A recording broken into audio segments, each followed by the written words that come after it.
he married a woman from the forest. And then, he betrayed her in the worst way.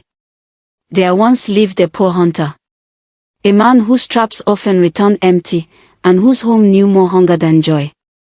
Day after day, he walked deep into the forest, hoping for a miracle. Until one evening, he saw a graceful deer. He lifted his bow, ready to shoot. "Please, do not kill me." The hunter froze. "I have nothing," he said quietly. "If I go home empty-handed, my family will suffer." The deer stepped closer, her eyes calm, almost human. "Spare me," she said gently. "And take me home. I will change your life." The hunter hesitated for a moment.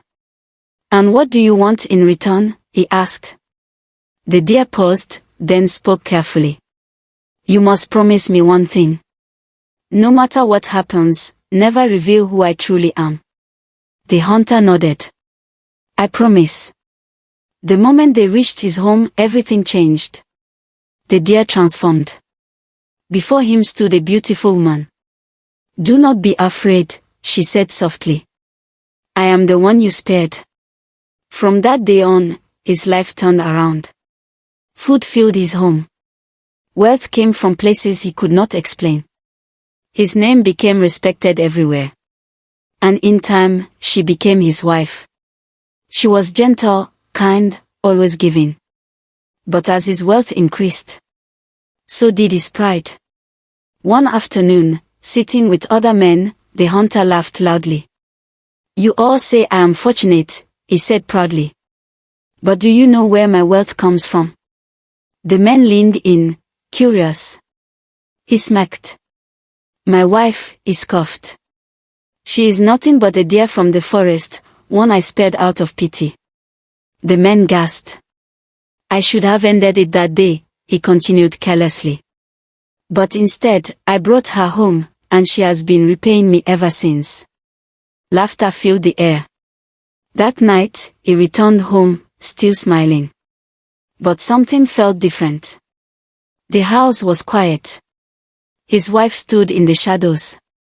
Her eyes were no longer warm. "So, this is who I am to you?" she asked softly. The hunter's smile faded. "I didn't mean it," he said quickly. "It was just talk." "Words," she replied calmly, "reveal what the heart hides. You broke your promise. And exposed what was never yours to share." Before he could say another word, her body began to glow. Her form slowly faded.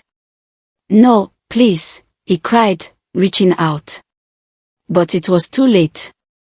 In a moment, she was gone. In her place stood the deer once again. "You were given a gift," her voice echoed gently. "But you chose pride over trust." With one final look, she turned and disappeared into the night. And just like that, everything changed. The wealth vanished. The house grew empty again. The hunter returned to the forest every day. Not to hunt, but to search, to call, to hope. But the forest never answered him again. Pride can make us forget the kindness that lifted us.